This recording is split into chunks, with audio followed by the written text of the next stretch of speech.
Olá, galera, tudo bem com vocês? É com muita alegria que nós viemos aqui gravar mais uma aula dessa jornada, Vivendo para Agradar a Deus. E hoje eu trouxe o meu marido para me ajudar nessa lição. Oi, pessoal, tudo bem? Eu sou o Bruno. Afinal, o tema da lição é amor, união e fidelidade. E se encontra no livro de Gênesis 39 e Êxodo 20, 14. Hoje o assunto é casamento. Quem aí já foi em um casamento? Quem já foi dama ou pajem? É muito legal ir a um casamento. E um momento que é muito importante são os votos.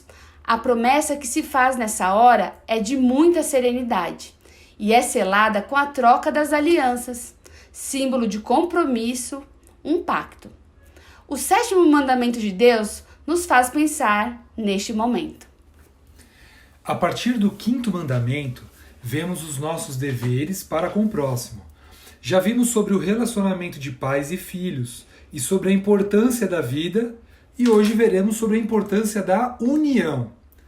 Para entender bem esse mandamento, precisamos entender primeiro sobre a união de um casal. A primeira coisa que devemos destacar é que Deus que estabeleceu a união do homem e da mulher. Tudo começou no Éden, quando o Senhor disse para o homem se unir à mulher. Em Gênesis 2:24 diz: Por isso, deixai o homem, pai e mãe, e se une à sua mulher, tornando-se os dois uma só carne.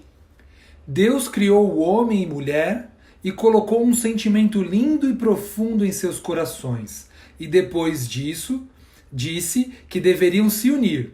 Ele não disse para um homem se unir a outro homem, e nem a uma mulher para se unir a outra mulher.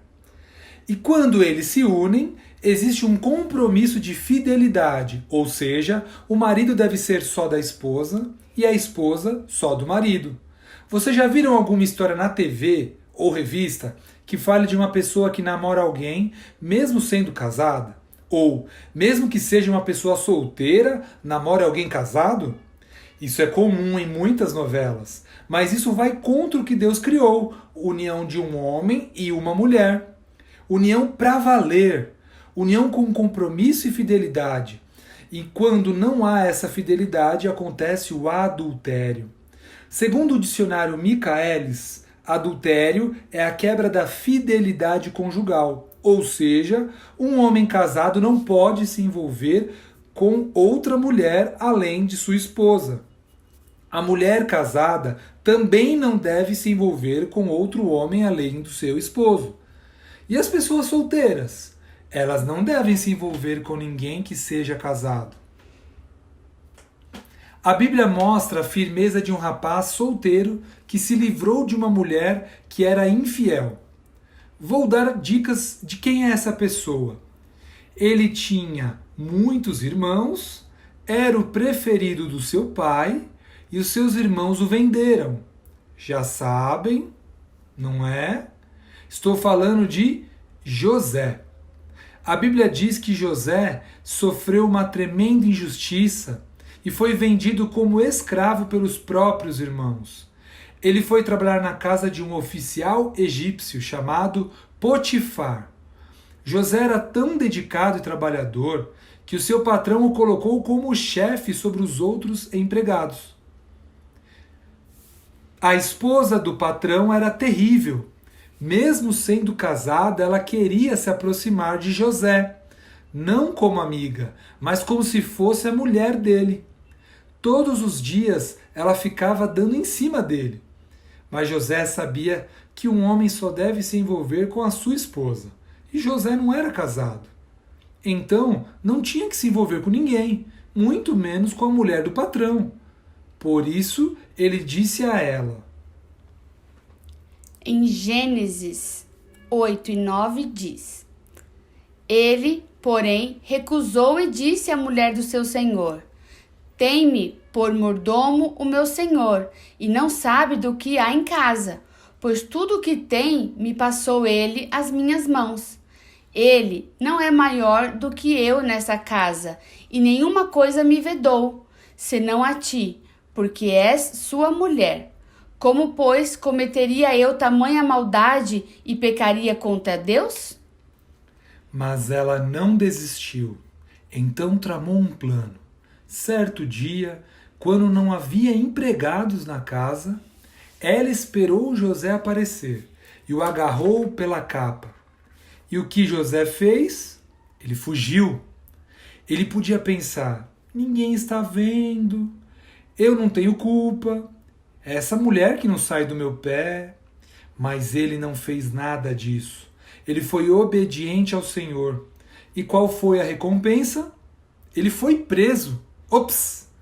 Mesmo sendo obediente, Deus permitiu que José fosse preso? José foi recompensado. Sim, mas não naquele momento. Sua firmeza e fé foram fortalecidas e alguns anos depois ele se tornou um dos homens mais poderosos do Egito, tendo sempre o coração devotado ao Senhor. Ser fiel ao marido é um estar pensando no outro, e é assim que deve ser. Porém, se isso começar a mudar, aí começa a desobediência ao 7º mandamento, que é: não adulterarás. Êxodo 20:14. Mas Deus requer que o marido seja fiel à esposa e a esposa ao marido, até em pensamento. Alguns de vocês poderiam dizer assim: ah, mas esse mandamento não tem nada a ver comigo. Eu não sou casado. Na verdade, tem sim. Vocês ainda não se casaram, mas eu espero que um dia se casem, pois Deus é o inventor do casamento. E o que ele inventa é sempre bom. Mas enquanto esse dia não chega, e sei que ele está bem longe, vocês podem se preparar. É possível que algum de vocês já estejam em uma fase na qual os meninos já acham as meninas mais interessantes e as meninas também já não acham os meninos tão esquisitos e podem até pensar em alguém em especial. Mas lembre-se, o interesse pode até aumentar, mas vocês devem continuar apenas como amigos.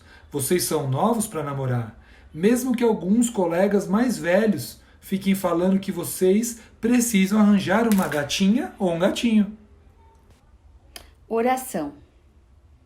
Senhor Jesus, Pai amado e todo-poderoso, muito obrigada por cada um desses adolescentes, Senhor. Ó meu Pai, que eles não queiram, Senhor Jesus, apenas, Senhor Jesus, ficar, Senhor, pensar em namoro, meu Pai, com essa idade. Que o importante, meu Pai, é se preparar para o tempo certo, que eles tenham um namoro correto, com a aprovação de seus pais, e que seja uma pessoa, Senhor Jesus, cristã e que ame a Deus. Ó Senhor Jesus, abençoe também a família deles, para que seus pais continuem firmes na fé. Amém. E o versículo da lição de hoje é: não adulterarás. Êxodo 20:14. E uma atividade para vocês fazerem em casa é que nossos elos, nessa semana, vimos a importância da fidelidade do casal e para o momento devocional de vocês, vão refletir sobre a importância de serem fiéis em cumprir as promessas que fazem em família. Cada um deve dizer as atitudes que deve ter e se comprometer a mantê-las no lar. Depois, escrevam em tiras de papel e façam uma corrente. Pendurem-na em local visível para que se lembrem sempre do compromisso que vocês fizeram em família. E agora, nós vamos ficando por aqui. Muito obrigada por ter assistido e espero que vocês tenham gostado e aprendido muito. Foi muito bom estar com vocês, pessoal. Até a próxima. Tchau, tchau.